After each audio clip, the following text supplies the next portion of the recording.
I'm approved for a US visa, guys. So, congratulations to me. Well, let me share to you my experiences. May mga things that you need to consider kapag mag-a-apply kayo ng US visa.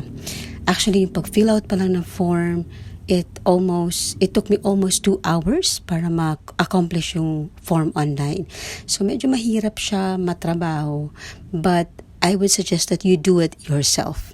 May mga agency kasi na nag-offer ng help, pero may bayad din yun. Plus, at the same time, pag sila ang gumawa nun, tapos may mga information silang nilagay doon na hindi kayo aware o hindi kayo na-advise, medyo magkakaproblema kayo pagdating sa interview. Kasi pag biglang tinanong yun sa inyo at hindi nyo masagot, mare-red flag kayo. And ang interview, guys, dapat yung seryosohin yun. Kasi it costs $185 for an application. As you can see dito pala sa video, ang dami yung mga taong nag-a-apply everyday ng US visa. Marami pa yun dun sa unahan pero hindi ko na na-capture kasi bawal ang cellphone. So yun na nga. Kailangan nyo talagang seryosohin kasi mahal yung bayad. Pag na-deny palti kayo ng one time or first time yung application na deny kayo, medyo red flag na yun at magkakaroon na yan ng footprint or mark sa profile nyo.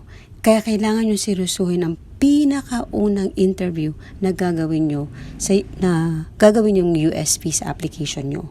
And 2 days ang kailangan nyo ring i-spend para sa biometrics and interview. Hindi kasi talaga siya pwedeng pagsamahin sa isang araw. Pinaghiwalay talaga nila. You also have to be ready sa mga questions. May mga video naman sa YouTube na pwede nyo panoorin na matututo kayo kung paano nyo sasagutin yung mga tanong. And at the same time, kung ano yung mga itatanong sa inyo. And guys, do not lie. Kasi malalaman at malalaman, masisense nila yun kung nag-iimbento lang kayo ng storya nyo. I hope this video helps sa mga mag-a-apply ng US visa.